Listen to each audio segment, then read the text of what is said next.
आणि उपकार आपण जपायचे असतात. या पक्षाने आमच्या घराला खूप काय दिलेलं आहे. वसंत दादांना दिलेलं आहे, प्रकाश बापूंना दिलेलं आहे, प्रतीक दादांना दिलेलं आहे, कदम साहेबांनी दिलेलं आहे. या पक्षाचे, काँग्रेस पक्षाने आम्हाला सांभाळलेलं आहे. आज सत्ता मिळते, काहीतरी पैसे मिळतात, कुठेतरी काम मिळते, कॉन्ट्रॅक्ट मिळते, म्हणून आपण पक्ष सोडायचा, विचार बदलायचा. ज्या व्यक्तींसाठी आपण लढतो, ज्या विचारासाठी, ज्या सामान्य माणसांसाठी, अल्पसंख्याक लोकांसाठी, गरिबांसाठी, मागासवर्गीय समाजासाठी आपण लढतो, त्यांनाच त्रास देणाऱ्या पक्षात लगेच उडी मारावी आपण, आपल्याला काहीतरी मिळते म्हणून, हे आमच्या संस्कृतीला मान्य नाही. म्हणून माझ्याकडे काही लोक आली, म्हटली तुम्ही पण चला, आम्ही जाणार आहे. मग टीका मला कुणावर करायची नाही, पण थांबण्याची गरज असते.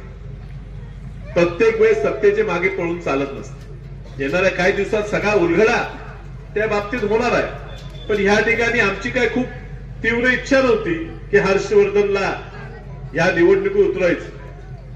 परदेशात शिकून आलाय, काहीतरी धंदा बघेल, काहीतरी करेल, अशी आमची इच्छा होती.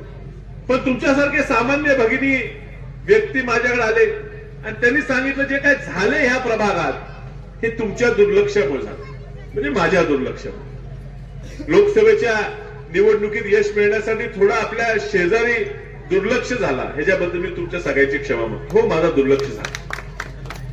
जतपासून त्या कडेगावच्या बोंबावाडीत कोकणापर्यंत गावं, एवढा मोठा मतदारसंघ हा फिरून आपल्याला लोकांपर्यंत पोहोचणं होतं, आणि म्हणून शेजारी जरा आमचं दुर्लक्ष झालं आणि त्यात काहीतरी चुकीच्या गोष्टी घडल्या. आता ही निवडणूक लढण्यासाठी आमच्या घराचा एक व्यक्ती त्या ठिकाणी द्यावा लागणार, म्हणून आम्ही आमचा हर्षू, तुमचा हर्षू, हर्षवर्धन वगैरे तुम्ही म्हणा, बघतो तुमचा हर्षूच आहे, तुमचाच पोरगा आहे, तुमच्या घरातला पोरगा आहे. त्याला कधीच आम्ही वाढवलं नाही की तू तुझा आजा असा आहे, तुझा चुलता असा आहे, तुझा पंजोबा होता, नाही.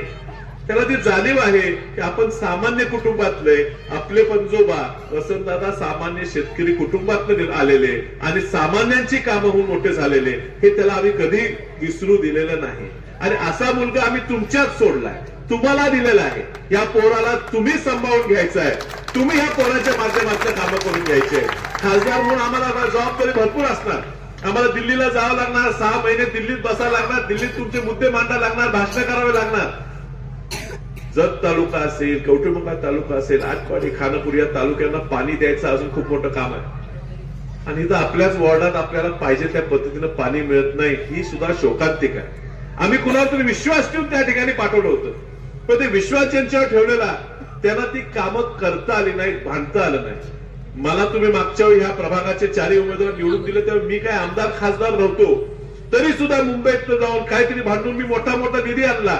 या महापालिकेत दबाव टाकून तिथून निधी आणला, हा निधी ह्या प्रभागात वाटायचा प्रयत्न केला. आता तुम्हाला जी पत्रिका छापून देतात आम्ही काय काय विकास कामं केली नगरसेवक, त्या प्रत्येक विकास कामाचा नारळ फोडायला माझाच फोटो दिसतो. पण का संजय नगरचं नाव चांगलं आपण बदलू शकलो नाही? या परिसराला का गालबोट लागत गेला? का आज सुद्धा ह्या परिसरात बँका कर्ज द्यायला घाबरतात? का ह्या ठिकाणी अजून सुद्धा मुली द्यायला सुद्धा लोक म्हणतात या ठिकाणी गुन्हेगारी आहे? का आम्ही कमी पडलो? हो, आम्ही कमी पडलो. आम्ही ज्या लोकांना विश्वास ठेवला, ज्या लोकांना मी पुढे केलं, त्या लोकांनीच आम्हाला दगाफटका दिला, हे मी या ठिकाणी निश्चित सांगितलं. आणि म्हणून घरचा माणूस दिलेला आहे. आणि हा घरचा माणूस जर काम केलं नाही तर फक्त त्याला अडचण होणार नाही, ती आम्हाला अडचण होणार आहे. मलाही तुम्हाला पुन्हा तोंड दाखवता येणार नाही, जी मला जाणीव आहे. मला सुद्धा तुमच्याकडे पुढे विधानसभा असेल, लोकसभा असेल, तर माझ्या पुतण्यानं काम केलं नाही, आमच्या पोरांनी काम केलं नाही, तर मलाही तुमच्या पुढे येता येणार नाही, माझी जाणीव आहे. जाणीव असून आम्ही आमच्या पोराला तुमच्या पदरात घातलेला आहे. या पोराची जबाबदारी आहे की ह्या येणाऱ्या 5 वर्षात हा संजय नगरचा जो 11 नंबर प्रभाग आहे, हा ह्या सांगली महानगरपालिकेतला सगळ्यात विकसित प्रभाग केल्याशिवाय आम्ही शांत असणार.